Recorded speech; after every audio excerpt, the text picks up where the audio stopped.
रात का वक्त है, हर तरफ खामोशी, सिर्फ जंगल की सरसराहट की आवाजें। अचानक इस खामोशी को चीरते हुए कैबिन की खिड़की से एक लड़का जान बचाकर बाहर कूदता है। इसके चेहरे पर होश उड़ा देने वाला खौफ है, सांस बेकाबू है और वो पूरी ताकत के साथ जंगल की तरफ दौड़ पड़ता है। कैबिन के अंदर से एक खौफनाक औरत बाहर निकलती है। वो जमीन पर गिरी हुई बंदूक उठाती है जो लड़का घबराहट में पीछे छोड़ गया था, और साथ ही एक गिलास उठाती है जिस पर खून लगा होता है और उसको जुबान से चाटने लगती है। उधर वो लड़का खौफ के मारे जंगल में गिरता पड़ता, कांटों और झाड़ियों से टकराता हुआ भागता रहता है। भागते भागते वो जल्दी से एक लिफाफा अपने बैग के अंदर छुपा लेता है, जैसे वो कोई बहुत ही कीमती चीज हो।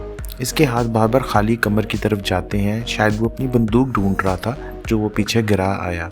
अचानक पूरे जंगल में एक डरौनी कहके जैसी हंसी गूंज उठती है और उसी वक्त एक तेज रोशनी इस पर पड़ती है जिससे इसकी आंखें चुंधिया जाती हैं। कुछ देर बाद पुलिस ऑफिसर की एक टीम जो जंगल में गश्त कर रही होती है वो इस लड़के को ढूंढ निकालती है, और जब वो करीब आते हैं तो पहचान लेते हैं कि ये रॉनी हॉले है। मगर रॉनी बिल्कुल खामोश है, इसकी आंखें खाली हैं जैसे रूह ही निकल चुकी हो, और वो किसी ट्रांस जैसी हालत में दिखाई देता है। अब यहाँ ये सवाल है कि आखिर यहाँ क्या हुआ जो इसकी ये हालत हो गई। अब हम देखते हैं कि 1970s के दौर में एक छोटे से वेन नेट आइलैंड पर नोहा नाम का एक लड़का अपनी माँ मार्था और अपनी छोटी बहन के साथ रहता है। इनका घर एक खूबसूरत बीच हाउस पर है जो समुंदर के बिल्कुल करीब वाक़ है। गर्मियों के मौसम में वो अपने इजाफी कमरे सयाहों को किराए पर देते हैं ताकि घर का खर्चा चल सके। एक सुबह इनके घर एक नई किराएदार आती है, मिस हेल्वसन। सादा कपड़े, संजीदा चेहरा और ऐसा अंदाज जो बाकी लोगों से मुख्तलिफ है। जैसे ही नोहा इस पर नजर डालता है, इसके दिल में एक अनजाना सा खौफ जाग उठता है, मगर वो इस एहसास को नजरअंदाज करता है और अपनी रोजमर्रा की जिंदगी में मसरूफ हो जाता है। नोहा दरअसल अपने वालिद की तरह एक फेमस रिपोर्टर बनना चाहता है, इसलिए वो अक्सर इस शहर के बारे में कहानियां लिखता है। इस दिन भी इसने एक नई कहानी लिखकर अपने एडिटर को दी। ये कहानी एक ऐसे आदमी के बारे में होती है जो चुपचाप एक औरत पर बुरी नजर रखता है। एडिटर कहानी गौर से पढ़ता है। शुरू में नोहा के लिखने के अंदाज की तारीफ करता है, मगर कहानी छापने से इनकार कर देता है। वो समझाता है कि ये जगह एक महफूज, पुरसुकून और आराम के लिए जानी जाती है, ना कि खौफ और जराइम के लिए। वो नोहा की सलाहियतों की तारीफ भी करता है और कहता है कि वो वाकई अपने वालिद जैसा बन सकता है। साथ ही मशवरा देता है कि अगर आगे बढ़ना है तो हल्की, खुशगवार और मुस्बत कहानियां लिखनी होंगी। इसके बाद नोहा एक बेसबॉल मैच देखने जाता है। मैच काफी सनसनीखेज होता है और आखिरकार इसकी टीम जीत जाती है। मैच के बाद वो अपने दोस्त बेन और सैमी के साथ हंसते बोलते घर की तरफ वापस आ रहा होता है। रास्ते में वो एक पुराने सुनसान घर के पास से गुजरते हैं। यही वो घर है जिसके बारे में पूरे इलाके में अजीबोगरीब अफवाहें फैली हुई हैं, खास तौर पर जैन को लेकर। बच्चों का शक और भी गहरा हो जाता है। खैर, वो डर के मारे जल्दी से वहां से हटने लगते हैं। चारों बच्चे एक खाली मैदान के अंदर घुस जाते हैं और अंदर नोहा को एक पुराना जंग लगा हुआ बॉक्स नजर आता है। वो जोश में आकर इसे खोलने ही वाला होता है कि बाहर से अचानक एक आवाज सुनाई देती है। सब बच्चे घबराकर वहीं छुप जाते हैं और सांस तक रोक लेते हैं। नोहा को याद आता है कि इसका बैग तो बाहर ही रह गया था। दिल जोर जोर से धड़कने लगता है और उधर घर का मालिक जैन जैसे ही वहां आता है, सब लोग पीछे देखे बगैर पूरी तेजी से वहां से भाग निकलते हैं। इस रात नोहा की बहन की मुलाकात एली नाम की एक लड़की से होती है। दोनों समुंदर के किनारे बातें करते हुए टहल रही होती हैं कि दूर से इन्हें स्याह कपड़ों में एक परछाई नजर आती है जो मुसलसल इन्हें घूर रही होती है। कुछ देर बाद नोहा की बहन और एली पानी में तैरने चले जाते हैं, मगर अचानक वही स्याह कपड़ों वाली परछाई पानी में कूद जाती है और एली को पकड़कर जबरदस्ती पानी के नीचे खींचने लगती है। ये देखकर नोहा की बहन घबरा जाती है और फौरन एली को बचाने के लिए पानी में छलांग लगा देती है। वो औरत एली को छोड़ देती है और उसकी बहन को पकड़ लेती है। तभी पानी के अंदर से एक तेज रोशनी निकलती है। सब कुछ चमक उठता है। इस रोशनी की वजह से एली किसी तरह खुद को छुड़ाकर बाहर निकलने में कामयाब हो जाती है। अगली सुबह नोहा जब घर से बाहर निकलता है तो चौंक जाता है। इसका बैग बाहर रखा होता है, वही बैग जो पिछली शाम वो जैन के घर के पास भूल आया था। जब वो बैग खोलता है तो अंदर एक पुरानी किताब होती है जो साफ तौर पर जैन की तरफ से रखी गई होती है। ये देखकर नोहा के दिल में ख्याल आता है कि शायद जैन इतना बुरा इंसान नहीं जितना लोग समझते हैं। यही सब सोचते हुए नोहा अपने दोस्त बेन के घर जाता है। वहाँ वो देखता है कि बेन की माँ एक पुलिस ऑफिसर से बात कर रही है। ऑफिसर बता रहा होता है कि बेन ठीक है, बस डूबने के डर की वजह से सदमे में है। मगर नोहा को ये बात ठीक नहीं लगती। वो बेन से मिलने जाता है मगर बेन बिल्कुल खामोश होता है। इसकी आंखों में वही अजीब खालीपन होता है जो हमने पहले रॉनी की आंखों में देखा था। बाद में नोहा एली से बात करता है। एली अब भी डरी हुई थी, बार बार कांप जाती है, मगर वो पूरी रात की सारी बात तफसील से बता देती है। ये बात सुनकर नोहा को यकीन हो जाता है कि ये कोई आम हादसा नहीं था। वो एली को मशवरा देता है कि पुलिस को सब कुछ बता देना चाहिए, मगर एली बेबसी से बताती है कि वो पहले ही कोशिश कर चुकी है, मगर किसी ने उसकी बात पर यकीन नहीं किया। सच जानने के लिए नोहा दोबारा बीच पर जाता है। वहाँ इसे स्याह कपड़ों का एक टुकड़ा मिलता है और दूर से मिस हेल्वसन भी नजर आती हैं। नोहा सीधा जैन के घर पहुंचता है। पहले इसका शुक्रिया अदा करता है कि इसने बैग वापस किया, फिर पिछली रात चुपके से अंदर घुसने पर माफी मांगता है। बातचीत के दौरान नोहा को पता चलता है कि जैन पहले एक पुलिस ऑफिसर रह चुका है। ये सुनकर नोहा को उम्मीद की एक किरण नजर आती है। वो सारी रात का वाकया जैन को बता देता है, मगर जैन इसे महज फजूल तस्वर करके रद्द कर देता है और बगैर कुछ सुने दरवाजा बंद कर देता है। नोहा मायूस होकर घर वापस आता है, जहां मार्था इसके लिए खाना तैयार कर चुकी होती है। वो नोहा से कहती है कि ये खाना मिस हेल्वसन के कमरे के दरवाजे के बाहर रखा है। नोहा का दिल नहीं मानता, मगर वो ऊपर चला जाता है। जैसे ही वो मिस हेल्वसन के कमरे के करीब पहुंचता है, इसे अंदर से अजीब सी बड़बड़ाहट सुनाई देती है। तजस्सुस के मारे नोहा आहिस्ता से झुककर दरवाजे के नीचे से झांकने की कोशिश करता है और अचानक इसे एहसास होता है कि मिस हेल्वसन अंदर से इसे घूर रही है। ये देखते ही नोहा के जिस्म में सनसनी दौड़ जाती है। खौफ के मारे इसके हाथ से प्लेट छूट जाती है और वो तेजी से वहां से भाग निकलता है। जैन अकेला बैठा पुराने वीडियोस देख रहा होता है। स्क्रीन पर इसका खानदान नजर आता है, हंसते हुए खुशियों से भरे लम्हे। ये मंजर देखकर जैन की आंखें भर आती हैं, चेहरा उदास हो जाता है। इसी लम्हे वो टीवी ऑन करता है और खबरों में बेन के डूबने की खबर चल रही होती है। ये देखते ही जैन बेचैन हो जाता है, जैसे कोई पुराना जख्म फिर से हरा हो गया हो। अगले दिन बेसबॉल मैच के दौरान नोहा गैर मामूली तौर पर गुस्से में होता है। इसका ध्यान खेल में बिल्कुल नहीं लग रहा। एक फैसले पर अंपायर से इसकी बहस हो जाती है और माहौल बिगड़ने लगता है। हालात को बिगड़ता देखकर जैन वहां पहुंचता है, नोहा को पुरसुकून करता है और इसे खेलने के कुछ तरीके समझाता है। जाते जाते जैन कहता है कि वो बेन से भी बात करेगा। ये सुनकर नोहा को पहली बार हल्की सी उम्मीद महसूस होती है। मैच के बाद नोहा जैन को बेन के पास लेकर जाता है। वो अब भी ट्रांस जैसी हालत में होता है। जब जैन इससे समुद्र वाली रात के बारे में पूछता है तो बेन सपाट लहजे में बस यही कहता है कि वो लहरों की वजह से खिंच गया था। वो पानी के अंदर नजर आने वाली तेज रोशनी का जिक्र तो करता है, मगर इस खौफनाक औरत के बारे में एक लफ्ज भी नहीं कहता। ये सुनकर जैन बात को ज्यादा संजीदगी से नहीं लेता और इसे एक सादा सा हादसा समझकर नजरअंदाज कर देता है। ये देखकर नोहा को शदीद गुस्सा आता है। वो जैन से कहता है कि बेन झूठ बोल रहा है और कुछ छुपा रहा है, मगर जैन समझाता है कि अगर किसी ने बेन को पकड़ा होता तो इसके जिस्म पर चोट या जदोजहद के निशान जरूर होते।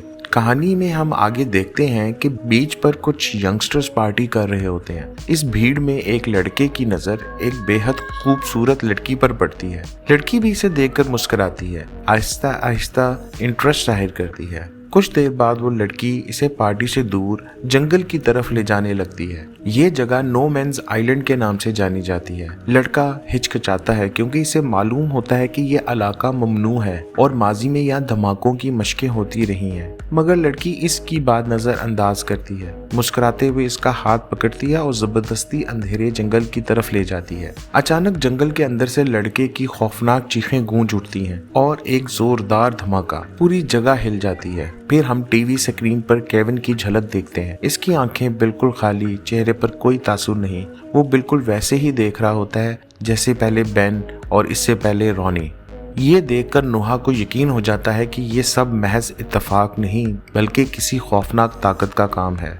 नोहा बगैर देर किए ये सारी बातें जैन को बता देता है। नोहा की बातें सुनते ही जैन भी महसूस होने लगता है कि कुछ बहुत गलत हो रहा है। वो फैसला करता है कि सच जानने के लिए इन्हें नो मैन्स आइलैंड जाना होगा। वहां पहुंचकर जैन जमीन पर पड़े फुटप्रिंट्स को गौर से देखने लगता है। इसकी नजर हर छोटी से छोटी चीज पर होती है, जबकि नोहा इसके पीछे पीछे चलता रहता है। जब वो धमाके वाली जगह पर पहुंचते हैं तो नोहा चौंक जाता है। जमीन पर इसे स्याह कपड़े का एक छोटा सा टुकड़ा मिलता है, बिल्कुल वैसा ही जैसा वो पहले बीच पर देख चुका था। इसके बाद नोहा यूजीन और सैमी से मिलता है और इन्हें ये तमाम सबूत दिखाता है और ये बात क्लियर हो जाती है कि आइलैंड पर वाकई कोई अजीब सी चीज मौजूद है। नोहा विचिस पर तहकीक शुरू करता है और इससे पता चलता है कि विचिस को जिंदा रहने के लिए बच्चों की जरूरत होती है। मगर यहाँ एक सवाल सबको परेशान करता है कि अगर बच्चों की जरूरत है तो वो इन्हें मारने की बजाय बेहोशी की हालत में वापस क्यों भेज रही है। जैन एक अंदाजा लगाता है। वो कहता है कि शायद वो पहले ही कई बच्चों को अगवा कर चुकी है और अब शक पड़ने की वजह से छुप कर काम कर रही है। वो ये भी कहता है कि धमाके में वो जख्मी हुई होगी, इसलिए बच्चों को हदफ बनाने का तरीका बदल भी सकता है। जैन सबको मशवरा देता है कि वो किसी ऐसे इंसान पर नजर रखें जिसके जिस्म पर जलने के निशान हो, क्योंकि वो कोई विच भी हो सकती है। ये बात सुनते ही नोहा के दिमाग में एक नाम गूंज उठता है, मिस हेल्वर्सन। नोहा यूजीन और सैमी को सब कुछ समझाता है। अब सबको यकीन हो जाता है कि आइलैंड पर होने वाली तमाम अजीब और खौफनाक वारदातें मिस हेल्वर्सन के आने के बाद ही शुरू हुई हैं। सब मिलकर फैसला करते हैं कि वो खामोशी से पीछा करेंगे और रंगे हाथों पकड़ेंगे। फिर वो देखते हैं कि मिस हेल्वर्सन घर से निकलकर एक चिल्ड्रंस थिएटर की तरफ जा रही है। ये देखकर सबके होश उड़ जाते हैं। इन्हें लगता है कि वो यहाँ एक साथ कई बच्चों को अगवा करने वाली है। जैसे ही मिस हेल्वर्सन एक बच्चे को छूने लगती है, नोहा फौरन आगे बढ़कर इसे धक्का देता है। दोनों स्टेज पर गिर पड़ते हैं जहां बहुत से लोग मौजूद होते हैं। यूजीन हॉली वाटर फेंकता है मगर इस पर कोई असर नहीं होता। तब नोहा सबके सामने चीख कर कहता है कि ये औरत एक विच है। ये सुनते ही मिस हेल्वर्सन, जो कि खुद बच्चों की कहानियां लिखने वाली एक राइटर होती है, बताती है कि मैं एक राइटर हूँ और यहाँ सिर्फ कहानी पढ़ने आई थी। मजमे में मौजूद लोग जैन की बातों पर हंसने लगते हैं।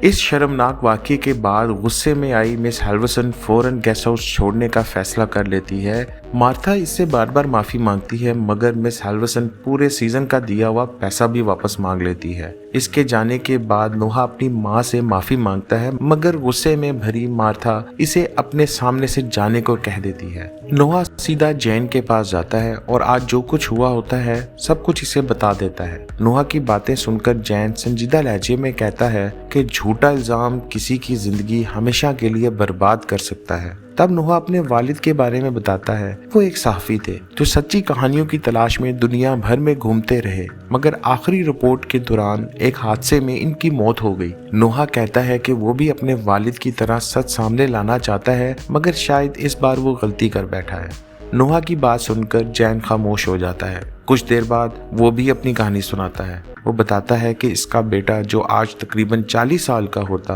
5 साल की उम्र में इसकी आंखों के सामने अगवा हो गया था। इसने इसका पीछा करने की कोशिश की मगर रास्ते में इसका हादसा हो गया। इस वाक़ये के बाद इसकी बीवी भी इसे छोड़कर चली गई। वो पिछले 30 सालों से इस आइलैंड पर अकेला अपने बेटे को ढूंढ रहा है। एक दूसरे का सच सुनने के बाद खामोशी छा जाती है। अगली सुबह नोहा और जैन पुलिस चीफ और एडिटर से मिलते हैं। वो जानते थे कि बच्चों की बात कोई नहीं मानेगा, इसलिए वो सीधा विच का जिक्र नहीं करते बल्कि कहते हैं कि शहर में कोई शिकारी मौजूद है जो बच्चों को निशाना बना रहा है। पुलिस चीफ जवाब देता है कि हर साल इस आइलैंड पर बच्चे या तो समुद्र में डूब जाते हैं या नो मैन्स लैंड में हादसे का शिकार हो जाते हैं। ये सब बदकिस्मत इत्तफाकात हैं। जैन बच्चों के अजीब रवैये, इनकी खाली आंखें और स्याह कपड़ों के टुकड़े बतौर सबूत पेश करता है मगर फिर भी कोई इनकी बात संजीदगी से नहीं लेता। आखिर में नोहा हिम्मत करके कह देता है कि ये सब किसी आम इंसान का काम नहीं बल्कि एक विच है। ये सुनते ही लोग जोर जोर से हंसने लगते हैं। इन सब के लिए ये सिर्फ एक बच्चे का वहम था मगर नोहा और जैन जानते थे कि सच इससे कहीं ज्यादा खौफनाक भी हो सकता है। भारी दिल के साथ नोहा घर की तरफ लौटने लगता है मगर अचानक इसकी नज़र यूजीन की साइकिल और इसके बैग पर पड़ती है। ये देखते ही वो घबरा जाता है और आसपास आवाजें लगाता है मगर कोई जवाब नहीं मिलता। मजबूरन नोहा जंगल की तरफ बढ़ता है। कुछ ही देर बाद इसे यूजीन मिल जाता है जो हाँफती हुई आवाज में बताता है कि किसी अनजानी चीज ने इसका पीछा किया था। वो कांपते हाथ से घने जंगल की तरफ इशारा करता है। नोहा इस तरफ देखता है और इसकी रूह कांप जाती है। वहाँ काले कपड़ों में लिपटी एक विच खड़ी होती है जो सर्द और खौफनाक आवाज में खबरदार करती है, जहाँ मेरा काम है वहाँ मुदाखलत मत करो। डर के मारे दोनों लड़के फौरन जंगल से भाग निकलते हैं और नोहा अकेला रह जाता है और इसकी नजर अपने जूतों पर पड़ती है। इन पर लाल समुद्री घास लगी होती है। अंधेरे में घर जाते हुए एक कार कहीं से नमूदार होती है और इनका पीछा करने लगती है। नोहा पूरी ताकत से साइकिल चलाता है और किसी तरह जैन के घर तक पहुंच जाता है। वो उसको बताता है कि कोई गाड़ी उसका पीछा कर रही थी और जब जैन बाहर आकर देखता है तो वहाँ कुछ नहीं होता। जैन अपनी कुछ इन्वेस्टिगेशन उसके साथ शेयर करता है। यहाँ ये हकीकत सामने आती है कि न्यू हेमिस्फीयर सिटी में भी कुछ ऐसे वाकयात होते रहे हैं जहाँ बच्चे गायब हुए थे और एक बच्चे का जिक्र करता है जो गायब होने के बाद वापस आने वाला पहला बच्चा था और इसकी आंखों में भी वही खालीपन था। और जैन शेयर करता है कि उसको भी अब यकीन है कि इन तमाम वाकयात के पीछे एक ही सच छुपा हुआ है। वो रॉनी से मिलने का फैसला करता है। काफी तलाश के बाद जैन किसी तरह रॉनी तक पहुंच जाता है। रॉनी बिल्कुल बेहिस होता है, किसी बात पर रद्द-ए-अमल नहीं देता, मगर जैन इसके बैग की तलाशी लेता है। अंदर बच्चों पर लिखी एक किताब, एक लिफाफा, लोकल बेसबॉल टीम्स की तस्वीरें और एक चाबी मिलती है। इस चाबी से जैन एक अलमारी में रखा हुआ छोटा सा बॉक्स खोलता है। अंदर विच का नक्शा, पुराने अखबारों की कटिंग और चांदी की गोलियां होती हैं और इनको देखकर जैन को एहसास होता है कि शायद रोनी इस राज की तह तक पहुंच चुका था। ये सब लेकर वो घर की तरफ निकलता है मगर रास्ते में अचानक गाड़ी रोक लेता है। वो नक्शे, वो तस्वीरें गौर से देखता है। एक चीज कॉमन होती है, हर तस्वीर में वही अंपायर मौजूद होता है। दूसरी तरफ नोहा एक और बेसबॉल मैच खेल रहा होता है। अचानक इसकी नजर अंपायर के जूतों पर पड़ती है। इन पर भी वही लाल समुद्री घास लगी होती है और तब वो चीज नजर आती है जो सबसे ज्यादा खौफनाक होती है, अंपायर के हाथ पर जलने का निशान। तब जॉन को एहसास होता है ये विच वही है जिसको हम ढूंढ रहे थे और ये पूरा वक्त हमारे सामने ही था। नोहा फौरन सैमी और यूजीन को एक तरफ बुलाता है। वो सब कुछ बता देता है। सैम को ये बात मजाक लगती है मगर यूजीन को यकीन आ जाता है क्योंकि वो खुद इस विच का सामना कर चुका था। यूजीन बताता है कि इसे अंपायर का पता मालूम है। तीनों फौरन वहां जाने का फैसला करते हैं। कुछ ही देर में वो एक कैमरा, बेसबॉल बैट लेकर अंपायर के घर पहुंच जाते हैं। चुपके से अंदर घुसकर सबूत रिकॉर्ड करने लगते हैं। नोहा देखता है कि इसके पास कई जाली शिनाख्ती कार्ड्स हैं मुख्तलिफ नामों के साथ और अचानक अंपायर इनके सामने आ जाता है और तीनों को बेहोश कर देता है। कुछ देर बाद जब इन्हें होश आता है तो वो खुद को रस्सियों से बंधा हुआ पाते हैं। अंपायर सामने आता है, हाथ में 2 चाकू जिनकी धार मध्यम रोशनी में चमक रही होती है। वो कहता है, मैं महीनों से भूखा हूँ, अब खुद को रोक नहीं सकता। जिंदा रहने के लिए मुझे बच्चों का शिकार करना पड़ता है। हर चंद साल बाद मुझे अपनी पहचान और जगह बदलनी होती है। माथास वाइन यार्ड मेरे लिए बेहतरीन जगह है। हर गर्मी में बच्चों की भरमार होती है। वो हंसते हुए कहता है कि बच्चों की जवानी पीना ही काफी नहीं। फिर तेज आवाज में बोलता है, अब तुम्हारी बारी है। वो पहले नोहा को चुनता है। जैसे ही वो इसे छूता है इसका असल खौफनाक रूप सामने आ जाता है और इसी दौरान नोहा लाइटर अपने दोस्तों की तरफ उछाल देता है और विच इसे घसीट कर तहखाने में ले जाती है। यूजीन और सैमी लाइटर से खुद को आजाद कर लेते हैं। सैमी बैट से वार कर कर विच को पीछे हटाता है। यूजीन नोहा को छुड़ाने में मदद करता है। खुशकिस्मती से जैन वहां पहुंच जाता है और विच पर गोली चलाता है मगर कोई असर नहीं होता। फिर जैन चांदी की गोली इस्तेमाल करता है। इस बार गोली लगते ही विच के अंदर कैद रूहें बाहर निकलने लगती हैं। ये साबित हो जाता है कि चांदी असर करती है। विच संभलने की कोशिश करती है। जैन बच्चों को भागने को कहता है मगर नोहा पीछे नहीं हटता और जैन के साथ तहखाने में चला जाता है। अचानक विच अंधेरे से निकलकर जैन को दूर फेंक देती है। नोहा फर्श पर पड़ा हथियार उठाने की कोशिश करता है मगर विच इसे भी हवा में उछाल देती है। वो नोहा को फजा में उठाकर इसकी रूह खींचने लगती है। आखिरी लम्हे में जैन गोली चलाता है, फिर लगातार गोलियां और बिला आखिर विच के अंदर कैद तमाम रूहें आज़ाद हो जाती हैं। वो वहीं ख़त्म हो जाती है। बाद में नोहा ये पूरी कहानी एडिटर को दिखाता है। एडिटर इस सच से हिल जाता है और इसे फौरन शाया करने के लिए तैयार हो जाता है। आफ्टर सम टाइम नोहा जैन से मिलता है। जैन इसका शुक्रिया अदा करता है और बताता है कि कई बच्चे अब नॉर्मल हो चुके हैं। फिल्म के इख्तिताम में रिटायर्ड जैन अपनी वाइफ से मिलने जाता है, इस उम्मीद के साथ कि वो अपने टूटे रिश्ते को दोबारा जोड़ सके। और यहाँ ये हॉरर एंड सस्पेंस फिल्म खत्म होती है। लेकिन सोचने की बात यह है, क्या ये विचेस मुख्तलिफ शक्ल लेकर हमारे आसपास तो नहीं फिर रही? अगर आपको कहानी पसंद आई हो तो वीडियो को लाइक, चैनल को सब्सक्राइब जरूर करें। शुक्रिया। और कमेंट्स में हमें बताएं आप और कौन सी फिल्म का रिव्यू देखना चाहते हैं।